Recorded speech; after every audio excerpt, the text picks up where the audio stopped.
Well, let's bring you more now on those thousands, 40,000 parents, we understand, say they're planning to keep their children off school tomorrow. They're protesting what they call is a shambolic testing regime.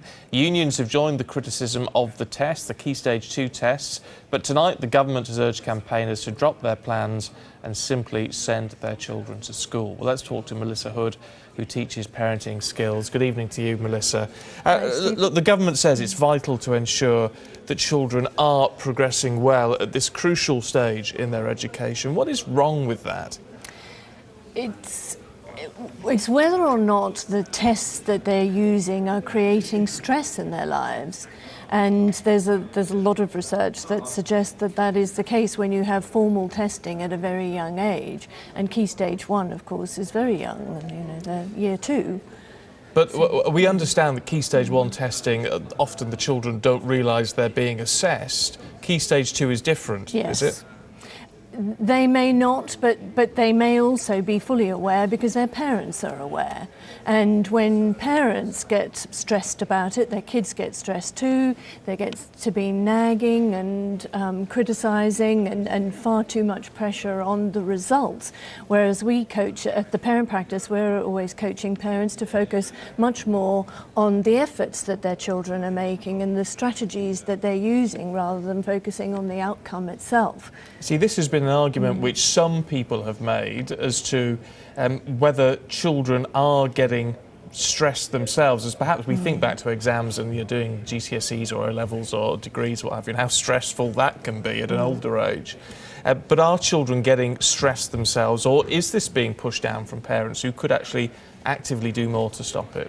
Well, it's hard to know. It's a bit chicken and egg, but the reports that we get from the parents who are coming to us at the parent practice is that there is a lot of stress amongst their children. And I witnessed it firsthand when my children were going through it. My youngest started off school as a very happy-go-lucky sort of chap, and then by the time he progressed through school, he got more and more anxious.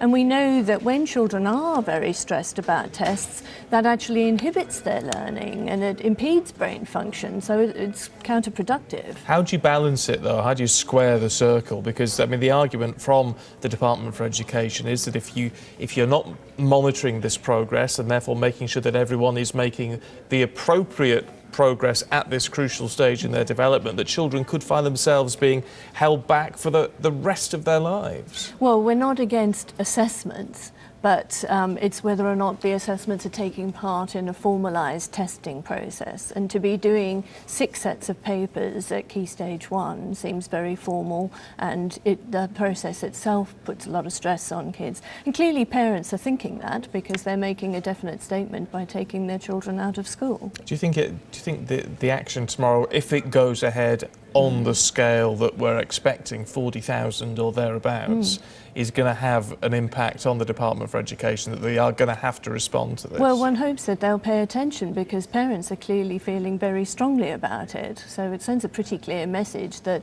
that's the parents' reaction to these tests and the effect that it's having on their children. Because this system is forever changing, we know that from all sides, is it possible to assess what this level of testing is likely to have on the development of young minds when they get to late teenage years? Well, what we know is that when you start testing at a very young age, that progresses as you get older and the stress builds.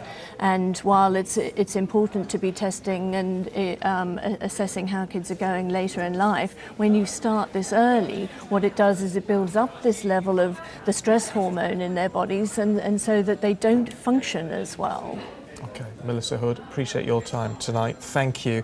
Let us know what you think on that one, if you would, at Sky Stephen on Twitter this evening.